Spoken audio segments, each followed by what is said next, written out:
Readers, you're back. I'm so excited to see you again today.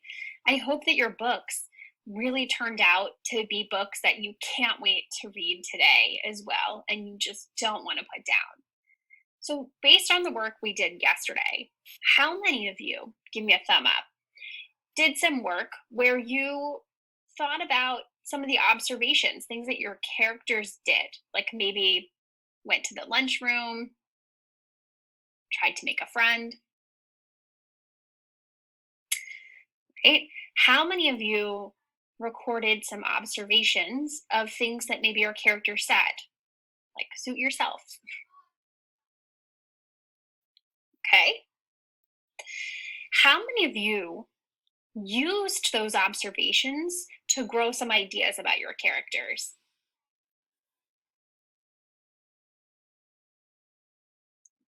Okay. So that's some of the work that we're going to be doing today.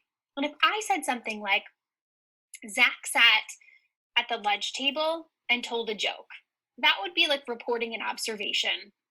But if I thought, well, what does that tell me? What idea does that give me about Zach and the kind of person he is? That would help me to grow an idea about him and also the characters in my books. So today, that's some of the big work we're going to be taking on is how do we grow ideas about the characters in our books? So readers, one way we can do this really important work by getting to know a character, much like we get to know a friend, is that we can study those observations that we came up with, the things that the characters are saying or what they're doing, and start to think about an idea that we're getting from those actions and some of the words and the thinking that the character is doing. Okay? So I thought we would give this a try with our read aloud text, Make Way for Diamond Daniel, because she does a lot of things. She says and she does a lot of things. And I thought we could already start growing some ideas about her character right from the beginning of the book. Right? Okay. So think with me. I found this page right here that we read yesterday. We'll reread, thinking, what ideas can we grow about Diamond based on her actions, her talk, okay, based on the observations we see. Okay, when you have an idea, you can put a thumb up. Free grunted again. Miss Cordell, who Diamond decided was way too nice, pretended not to notice.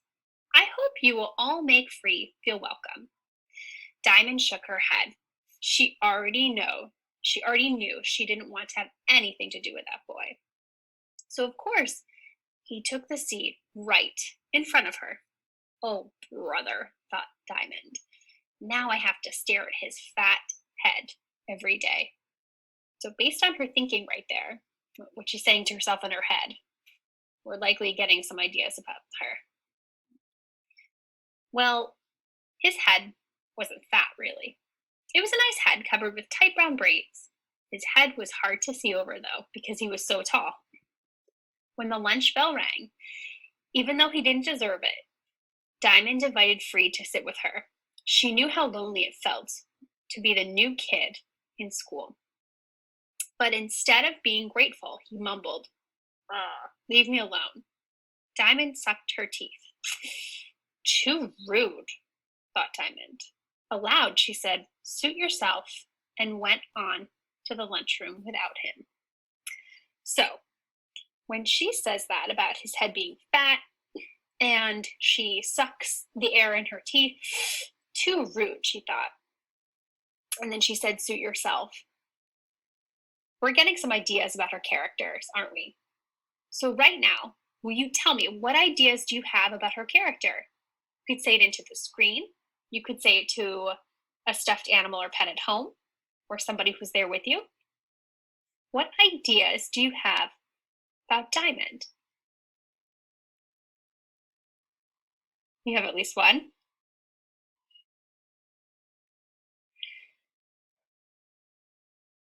You likely were saying that Diamond is bold, that she takes charge, and she has very certain ideas about the way things should go. She thinks Miss Cordell is being too nice. She thinks that Free is kind of ungrateful.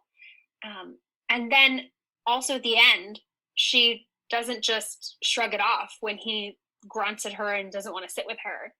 She has a reaction. So she's bold. That's a bold move. She's definitely not a kind of person who will tuck inside of herself and just hold on to all the unspoken words. That she lets things go. She can be really bold. She knows what she wants, right? I wonder if that pattern will continue with Diamond. If we'll see that she continues to be bold, she continues to be confident, she continues to be the kind of person who she knows what she wants, or maybe we're going to see some new ideas, some ways that she might be a little bit different. We'll have to hold on to those ideas as well. So, one of the things that I think we should do today is to make a work plan. How will we work? What will we think about in our reading today? And so this is work you can do in your own book today. We're going to be getting to know the character across this whole unit. So you might look for more observations, but a lot of you likely were already doing that from yesterday or some of the work that you had done in second grade. Today, you might start to get some ideas about some of the characters. And when you have those ideas, it'll be really important for you to hold on to them in some way, whether you jot yourself a post-it and put it in your book, whether you bookmark a page if you're reading a digital book, or to jot it down in your notebook so that you can take that idea and see, does it continue across the book? Or do you need to come up with some new ideas? Because when we get these big, bold, beautiful ideas, we need to see if they pan out, if they continue across the book. So today, will you pause here and will you jot down somewhere, wherever you're taking notes, the work you're going to do today as you read? You can pause here.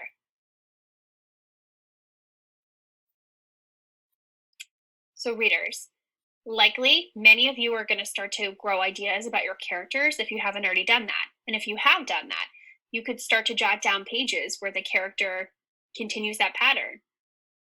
Or come up with some new ideas if the character's behaviors and observations don't fit with that pattern anymore.